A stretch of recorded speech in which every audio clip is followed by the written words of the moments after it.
Entramos ahora directamente a estas dimensiones de personalidades que nos señala Sánchez Escalonilla, este gran guionista español.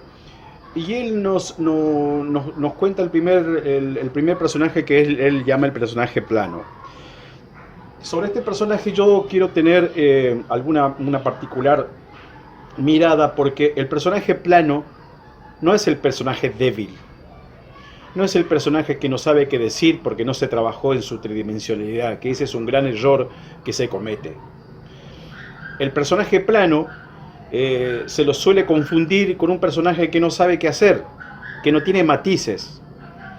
Pero, por ejemplo, si nosotros pensamos en el personaje Aníbal Lecter del Silencio de los Inocentes, o John Doe de Seven, por ejemplo, son personajes que se mueven en una línea plana, que no tienen grandes disturbios en su forma de ser. Aníbal Lecter es un asesino consumado que le gusta comer a sus víctimas. Probablemente la única cuestión extraña que tenga es sobre la muchacha que lo investiga, porque parece ser que él está enamorado de ella, pero no hay nada más que eso. Es un personaje que desde el principio al final se mantiene plano, y son personajes muy, pero muy fuertes. O sea, se trabajó sobre ello. No hay que confundir esto con la pereza que a veces tenemos y no trabajamos sobre la tridimensionalidad y construimos personajes que no saben qué hacer porque el guionista no sabe qué hacer, no sabe qué hacer con él, digamos, básicamente, ¿no?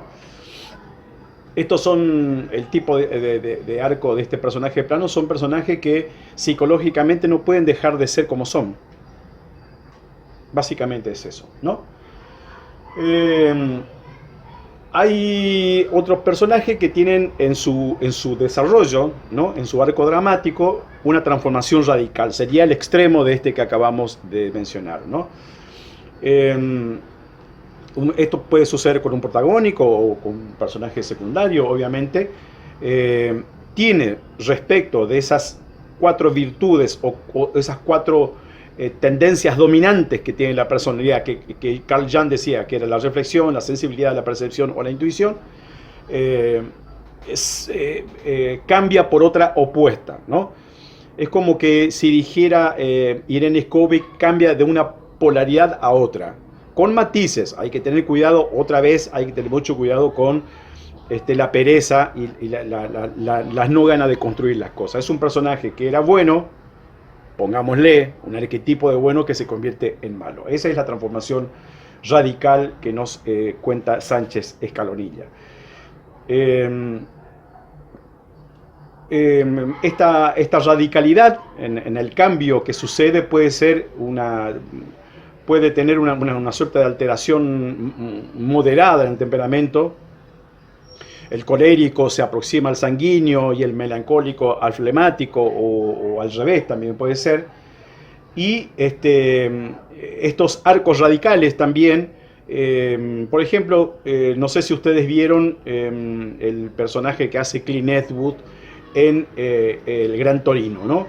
Es un tipo de muy mal carácter, porque perdió a su esposa y no le quiere a los chinos, no los ama a los chinos. Es un tipo extrovertido, no es un tipo introvertido, es muy violento incluso, pero empieza a generar una empatía con estos chinos, con estos asiáticos vecinos, que sin perder su extroversión realiza un cambio radical y vence todos sus preconceptos y se hace amigo de estos asiáticos que él tenía como vecino. Esto es otro ejemplo de un cambio radical que nos propone Sánchez Escalonilla.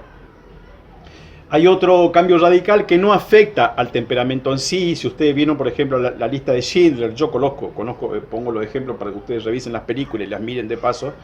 En la lista de Schindler también tenemos a un personaje principal con un carácter muy fuerte, muy extrovertido, que quiere hacer negocio en la Alemania nazi con los judíos, hasta que se sensibiliza con esos judíos sufrientes y él termina ayudándolos, ¿no? Ese es otro cambio radical que existe, que nos cuenta Sánchez Escalonilla. Luego hay arcos de orden moderado, Son procesos interiores, dice Sánchez Escaloniña, que no dejan en el personaje una huella muy profunda, ¿no? Eso le pasa estos personajes se parecen bastante a los planos, digamos. Hay que tener mucho cuidado. Son transformaciones leves que suceden, que no son planos, como habíamos señalado anteriormente. Luego hay personajes que tienen una transformación, que dice este guionista español, una transformación de orden singular. Los personajes sufren primero una alteración radical o una alteración moderada, y lentamente en el transcurso de la historia vuelven a su estado inicial. O son personajes arquetípicamente coléricos, violentos, que se transforman en un momento de la historia y luego vuelven a su lugar inicial. También yo recomiendo que miren algunos videos de masterclass de Guillermo Arriaga. Puse una dirección en el PowerPoint que se va a subir, en donde él cuenta básicamente que, por ejemplo, hay que tener mucho cuidado con nuestro origen social, porque a veces nuestro origen social nos hace creer que ese es el mundo, y no es así. Por eso es que uno cuando crea un personaje y cuando crea un mundo alrededor del personaje, lo que está creando son sistemas de valores. Esos sistemas de valores son los que hacen funcionar a la historia, de polaridad a polaridad, como nos cuenta Irene Iskovic, ¿no?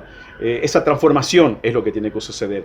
Y a veces dice Guillermo Arriaga, el que hizo Amores Perro, el que hizo Babel y otras películas muy impresionantes mexicanas, tenemos que salirnos de nuestro lugar, y salirnos de nuestro lugar quiere decir ganar una enorme sensibilidad con el mundo que les rodea, que probablemente no sea el inmediato, probablemente hay que investigar, hay que saber, y ahí es donde aparecen los personajes, los diferentes temperamentos, y nuestros personajes hacen cosas u otras, ¿no?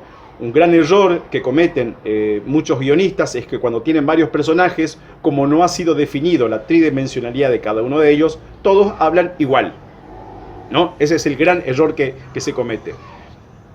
Si nosotros tenemos diferentes personajes y hemos construido bien su volumen, esta tridimensión, este trípode sobre el que se apoya su temperamento, generalmente se mueve de un modo, piensa de un modo, acciona de un modo determinado y habla de un modo determinado. Segundo video, ya arrancamos con otro más.